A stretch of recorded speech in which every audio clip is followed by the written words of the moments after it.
The following is a production of DallasCowboys.com and the Dallas Cowboys Football Club. How about them Cowboys? Yeah! Go Cowboys! This is Media Mash, a roundtable of Cowboys insiders dropping wisdom and offering sizzling takes on the current state of your Dallas Cowboys. Now, your host, Newy Scruggs. All right, here we are, Media Mash.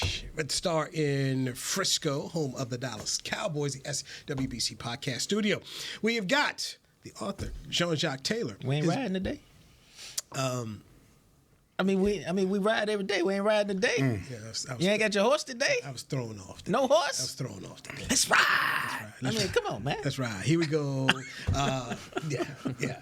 Let's ride. I got beat last week. But Jean-Jacques Taylor, he's got the book, Coach Prime. Excellent Christmas gift. So if you're in that last-minute shopping thing, go ahead. Go get the book on Amazon. Go by the stores. Go ahead, pick it up. Nick Harris, DallasCowboys.com. I like that shirt. Looking good. Clarence Hill, Star Telegram. I am Newy Scruggs. Wow. So I like your jacket. Thank you, sir. I appreciate the love. Yeah, it looks good. Appreciate the love, sir. It does look good. It's excellent. I love when Clarence wears purple and gold. My fraternity. According to Cameron Wolf, he says the Dolphins have a lot of injuries ahead of Sunday's game against the Cowboys. He is not spotted at practice today. Entire starting line, Tyreek Hill, Xavier Howard, Raheem Mostert, and Devon A-Chain. All right, so you hear that, Jack? What you say? Tyreek probably out making another baby. Wow. Damn. That's probably why he was absent Wasn't today. expecting that. Limited groin. Is that his deal? Here's an ankle from 2 weeks ago. Oh, okay. Got hurt on Monday. Got hurt on TLC. Nick, what did you think, Nick? Miami does integrate veteran rest days similar to how Dallas does. Raheem Mostert hasn't practiced a Wednesday all season, so that's one example. But Tyreek Hill, I fully expect him to go this week. He almost went this past week against the Jets. And as far as the starting offensive line goes, the starting center, that's the only one that I'm concerned about as far as not playing. The rest of them, they should be fine and ready to go. All right, Mr. Hill.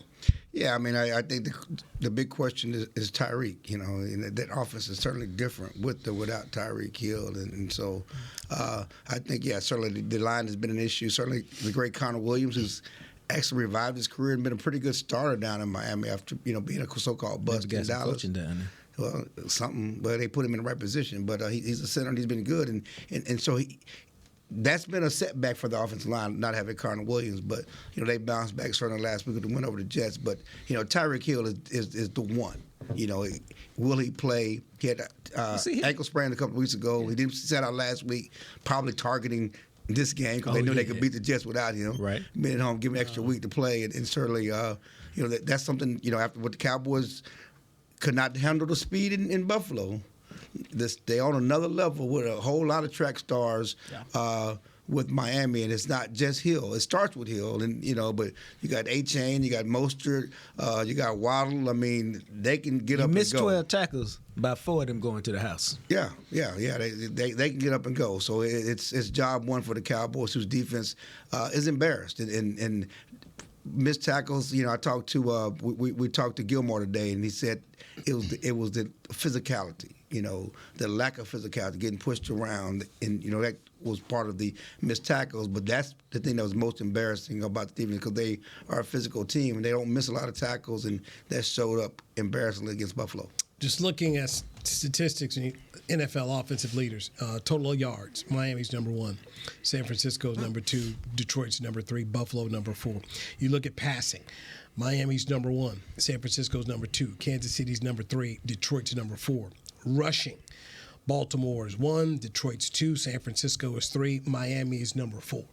Then looking here, when you dive more into the rushing totals and you look at the Cowboys' losses this year, you look at the top 8 teams. Philly's on that list, Arizona's on that list, Buffalo's on that list, San Francisco's on that list. This is a bad matchup when you look at this right now, Nick. Yeah, especially when you factor in all of the speed and you think of how this defense has not done well against speed so far this season. The things that jump to mind immediately are Rondale Moore against the Cardinals, Keenan Allen against the Chargers.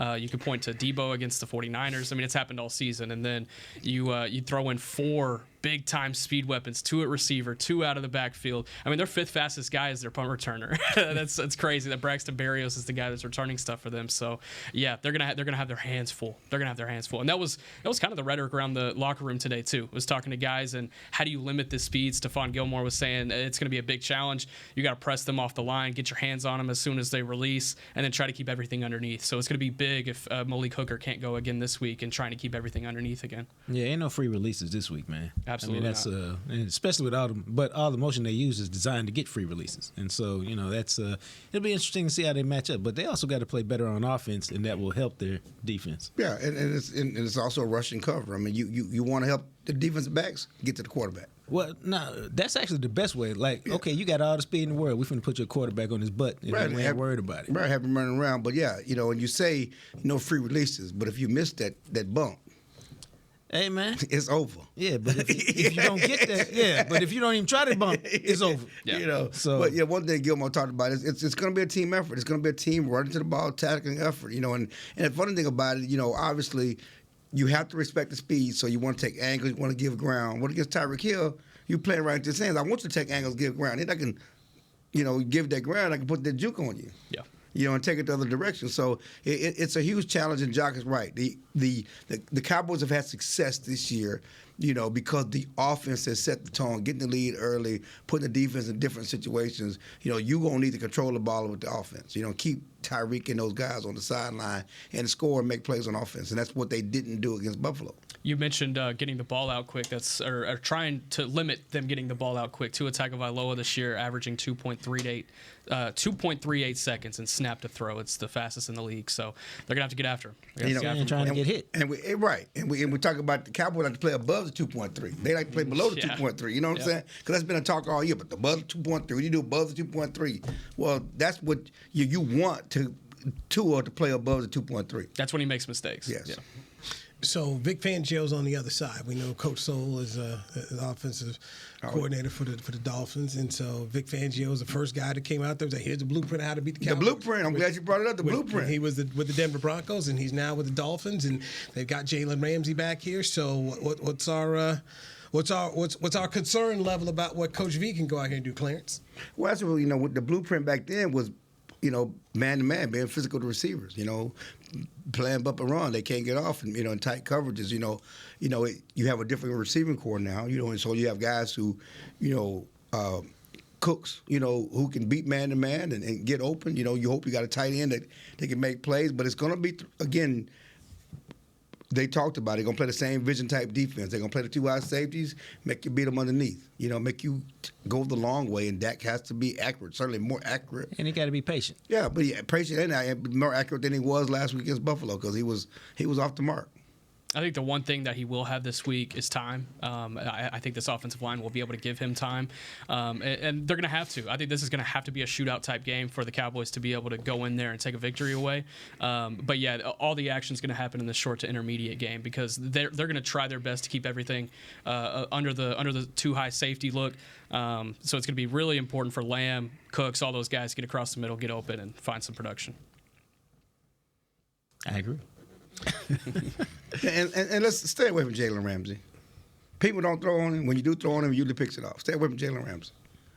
Well, that means you got to move. I mean, what if you can't stay away? What if he wants to travel this week? Yeah, well, he can travel all you want to throw it to the other guy. You got to make your living. And Xavier Howard is good, but you can make plays on him. He gonna get some too. But Jalen Ramsey, you don't really eat on Jalen Ramsey. With that in mind, Jake Ferguson needs to have a big day. Yeah. I think there's a lot of opportunities in the middle of the field against this defense. Get him open across the middle. There might be some things that work. How much should we look at the home field for Miami? They've only lost one game all year at home. That was that Tennessee game, and they had 12, 14 points late in the fourth and then gave that up there. We talked so much about the Cowboys and how they play on the road. So what's our thought process? Well, it's funny because, I was talking to Omar Kelly in Miami, and the same stuff that people say about the Cowboys say about the Dolphins, that, they don't beat good teams. You know, Yes, they call this the fraud bowl. You know, the imposter bowl, the pre-contender bowl. You know, that's the word down in Miami. It's so much that it was funny because I looked on Twitter earlier today. Surprise! But McDaniel told his team if media asked him anything about that narrative, you know, tell him, you know, shut the F up, you know, don't answer, you know, and we only talk about the Cowboys when I feed into your narratives about not being able to beat a good team and all this other stuff. But that's part of it. Yeah, they've been good at home, and they, you know, obviously you can't give up the ghost against Tennessee, and that was, again, a game, you know, without Tyreek Hill, but they've been good at home, you know, and again, they haven't beaten teams with winning records. Same thing about the Cowboys. But yeah, but it's not about them being good at home. It's about the Cowboys being so bad on the road. Gotcha. Yeah, and the frustrating thing about it for the Cowboys is they have no idea why. They have no idea how to fix it. You know, Michael Parsons said mind-boggling, okay? Dak Prescott said, if I knew, you know, how to fix it, I've never been in a situation. I can't answer the question. Why are we so good at home and so bad on the road? I mean, they have no answer. That's the mindset. That's the focus. That's the talk about. But they have no idea. I got one obvious idea, and it ain't even complicated. Flip the schedules. Put the home schedule, put the road schedule in at AT&T, and put the home schedule on the road, and we'd be sitting there. Why are they struggling at home, and they can win on the road? They playing much better teams on the road. Now they ain't got to get blown out. But it's not just the losses. It's the no-show performances. That's the really thing. Getting beaten by double digits by Arizona is unforgivable. Getting blown out by the 49ers and where you don't compete, that's unforgivable. What do those four losses all have in common? Well, these have all been teams who've run on you. We just mentioned before about the top. They're built top to play. 18, right? These are the matchups that the Eagles can run. They didn't run the second game. I mean, there are other teams who want to run. I mean, Arizona ran on them, but they're not a good team. They ain't running nobody else. All I'm saying, Clarence, is we look here at the top 8 teams rushing the football. They went on the road. Well, There's 4 that they got beat on. Here's the other thing, Doug. And this is not complicated, so I ain't breaking news. When plays are there, you have to make them. Meaning, second play of the game. I'm watching Brandon Cooks run wide open because he running toward the end zone. I'm like, damn, they finna hit him for 6, right? They needed to. So we talk about that. Okay, that should be 6. You talk about run the ball and take it off your punter foot. That should turn into a touchdown. The plays are there to be made. They didn't make them. So if you make them this week, and you have a chance to win. I'm glad you brought that up. And so you're looking at it should have been a block punt. What I'm looking at, it shouldn't have been a roughing the punter penalty. You know, at least have some discipline and not hit the punter because they're off the field. That's a score. Well, if you now I ain't no coach, but if you use the proper techniques, which I've heard, which is take it off his foot, as opposed to jumping. Okay. I'm glad you brought that up. Because there's a difference between jumping and blocking. The most blocking. undisciplined player on the team the last 2 years.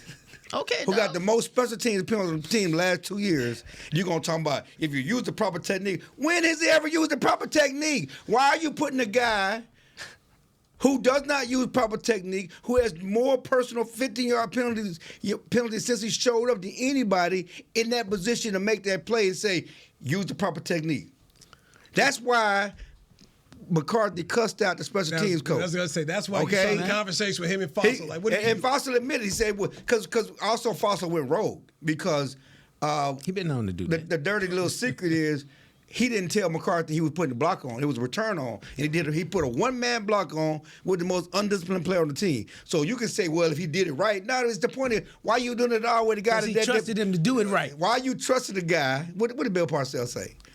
Dumb players do dumb things. Smart players. New Jack City when Scotty. Smart players do smart Mario things. Van, people ask Scotty about what he did, like who he bet on. Yeah, I bet on you. You know. I know we love John Fossil around here, and it's justified. He's great at developing. He does phenomenal things for the guys that he brings in and is able to keep around. But that's back-to-back weeks now where it's a coaching decision that led to a big special teams play for the other team.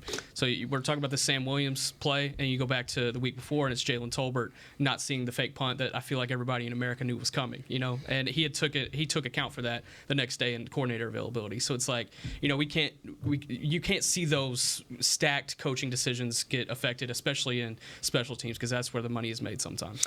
Yes, sir. You cannot lose that phase of the game, especially when you're on the road like that. So, Nick Harris, DallasCowboys.com. We got Clarence Hill, 4-Star Telegram, the author, former Cowboy beat writer. He and Jean-Jacques Taylor. I'm Newy Scruggs. More of the Media Mash coming up right here on DallasCowboys.com radio. Todd thought it would be secure to jog in the cheetah savanna. Todd believed the big cat repellent he bought online was reliable.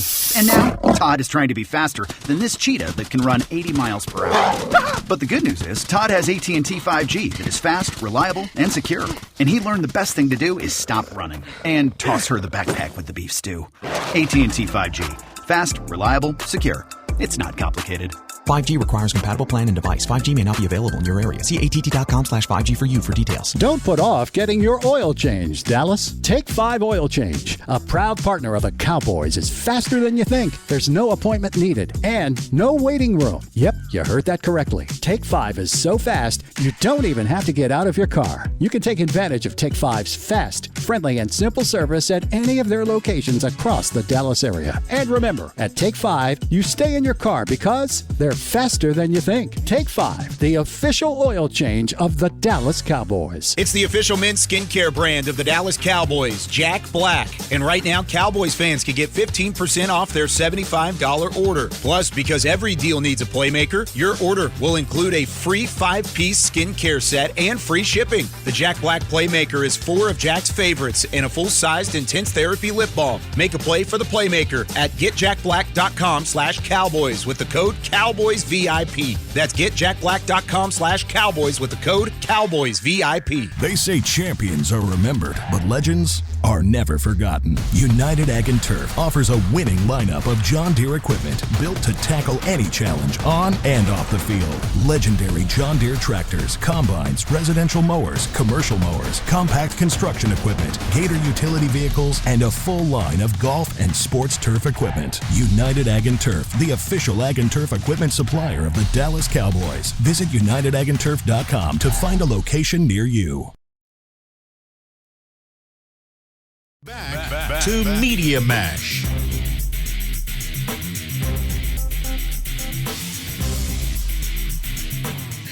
Media Mash. Let's ride. Hey, my man, you back. Yes, I am back. Clarence Hill, Fort Worth Star Telegram, Nick Harris, DallasCowboys.com, Joe Shock Taylor, the author. I am Newey Scruggs. So, Christmas Eve, Miami, Cowboys, a point and a half underdog. That's in this one here. Just So, like Buffalo, right? Guys, I don't like the matchup. No, it's not right now. I don't like the matchup. So this, I start to ask this. Go to you, Jacques Taylor. How much of this is just a pride performance for the Cowboys to come back after looking so bad on national TV? I don't care about none of that. If I'm a player, it ain't even about a pride thing. It's like the division is still there. This is, screw some pride. Go get your shot at the division, because that team up north, the Philadelphia team, they look shady right now. They should win, but they look shady. They infighting, they moaning, they groaning. Opportunity is there. And so we don't know how it's going to play out if you both went out. So who cares about pride? The division is there. Go see if you can go take it. There are 3 major areas of concern that I look at in this game. One, the road, as we've talked about, 3 and 4 on the road so far this season, and even worse against good teams. Number 2, being able to deal with speed. We've talked about that. Tyreek Hill, Mostert, Achane, etc. Number 3, being able to account for a good rush offense and being able to defend that, especially without Jonathan Hankins. If they can win that game and battle all 3 of those concerns, then that's a huge towards pride. I would definitely say so. But that doesn't lead me to believe that there should be confidence going into this game if you're a Cowboys fan. Well, one thing, you say it should be a boon in the Cowboys, for the Cowboys. They haven't lost back-to-back games since 2020. They have a history of bouncing back. When you think that they can't. Huh? When you think that they have can't. a history of bouncing back. They don't lose back-to-back games. I don't know if they faced the gauntlet like Buffalo and Miami back-to-back on the road. Mm-hmm. I don't know if they did. Now, early in the season, they lost to San Francisco, got embarrassed, and then they had to go back to the Chargers. We thought the Chargers were pretty good, and they bounced back and played well against the Chargers on the road. But on the road, but this is not the Chargers.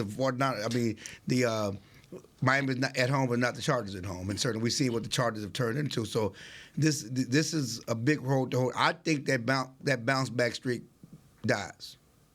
I would pick Miami. Yeah, I think that bounce back streak. One thing that we haven't talked about that kind of has been under the radar, and we're giving them a pass.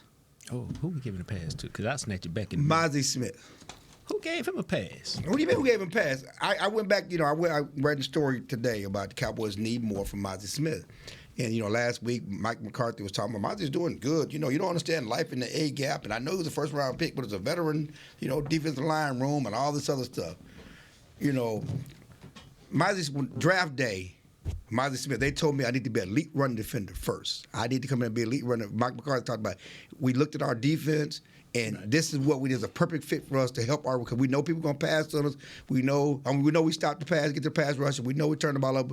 We got to improve the run defense.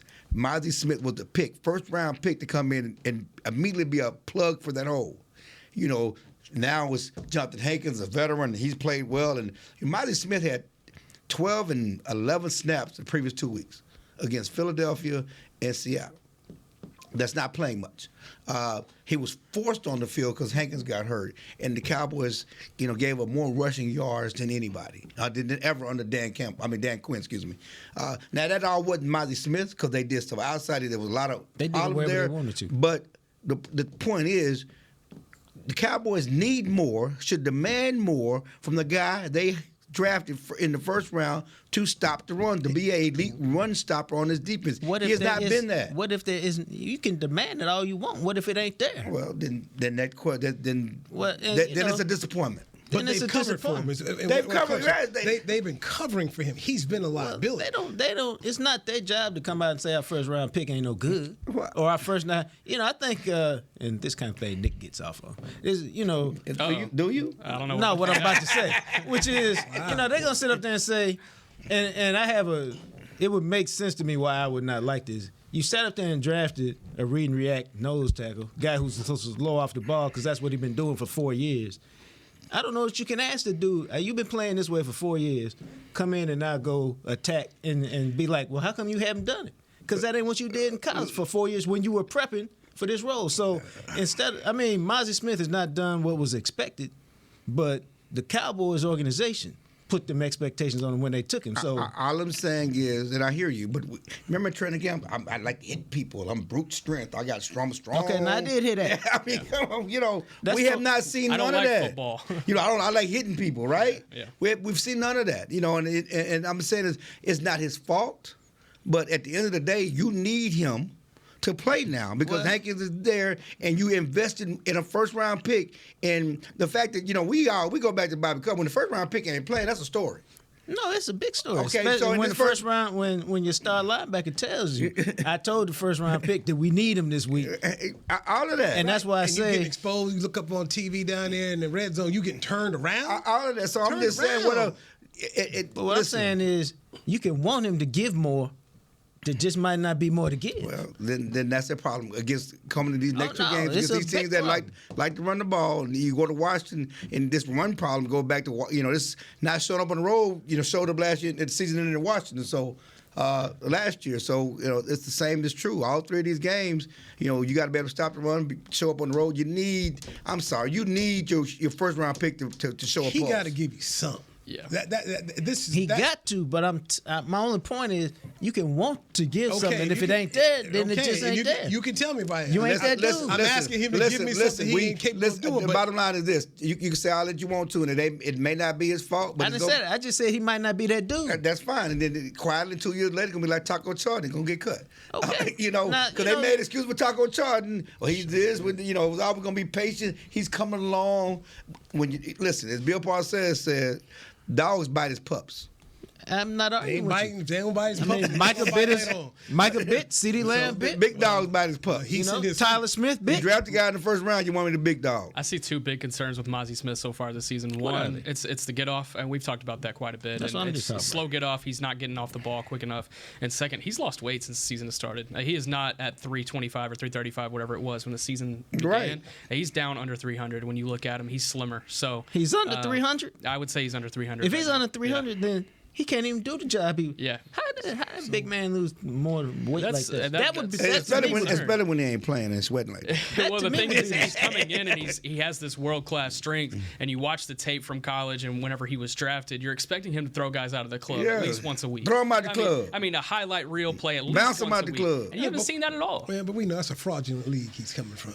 You talking about the Big Ten? Wow. Yes. I mean, I'm not gonna sit here and take that, dog. You want to take what? Because it's not true. What it is. There's another. One thing they do in the Big Ten, they got big guys. They stop them. They can't pass the ball. Everybody outside. They don't have a lot of speed. Everybody outside your school can't go to college football playoff and get dusted up. We're just talking about individual players. They're good.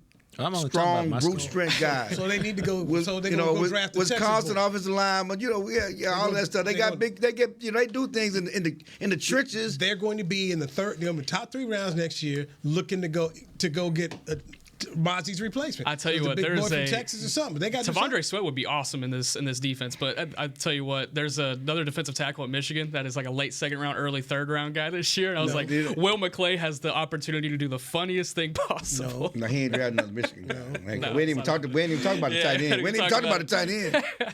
I could have told him all of this. We ain't even talked about the tight end. Fraudulent league. That's all I'm saying. Fraudulent league. Okay. Watch your mouth, dog. What's on number what?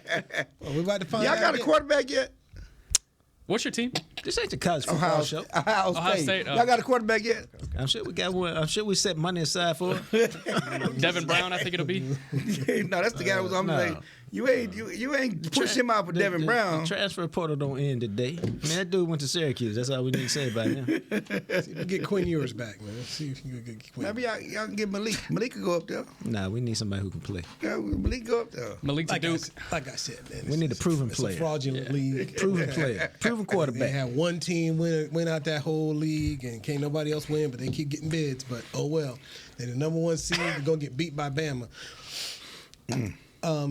We got Coach McCarthy coming up here at the bottom of the hour. So anything pressing before we go? We want to get off. I hope you get this bitterness out your heart in the holiday season. Boy, bitterness. I mean, Carolina basketball lose last night. Ain't nobody tell us. Did they lose? They didn't lose Oklahoma, did they? You know, it's been a tough week. Oh, now the truth come out. Tough week. I didn't even know. Not Hubert Davis. No, not Hubert. What does Hubert love? Stop it.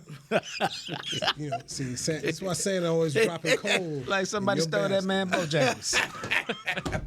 Hey, I did have Bojangles on my flight. When I had it connected through Charlotte, and I had Bojangles at the airport. I thought about you. I had the one in Frisco actually yesterday. Yeah, it was all right. Yeah, but I got the, you got the tenders. I got the bone-in chicken. Yeah, that's what I need. I need to go to Charlotte. It wasn't bad. It was pretty good. It was pretty good. Pretty good. Yeah, no, I know that one very well. They got to check the order though, bro. Check the order. Yeah, where's my dirty rice? I mean, they will conveniently forget your stuff. So you got to make sure you check. I thought about you. Y'all had a little layover. I said, let me go on and do this Bojangles for Newey. I thought about you. Concourse B. You know it very well. Clarence Hill, Fort Worth Star Telegram. Thank you very much. Nick Harris, DallasCowboys.com, the author, the man. He is Jean-Jacques Taylor. Get his book, Coach Prime. It's an excellent Christmas gift. I'm Newey Scruggs. We'll talk to you tomorrow right here on DallasCowboys.com radio. This has been a production of DallasCowboys.com and the Dallas Cowboys Football Club. How about this, Cowboys? Yeah!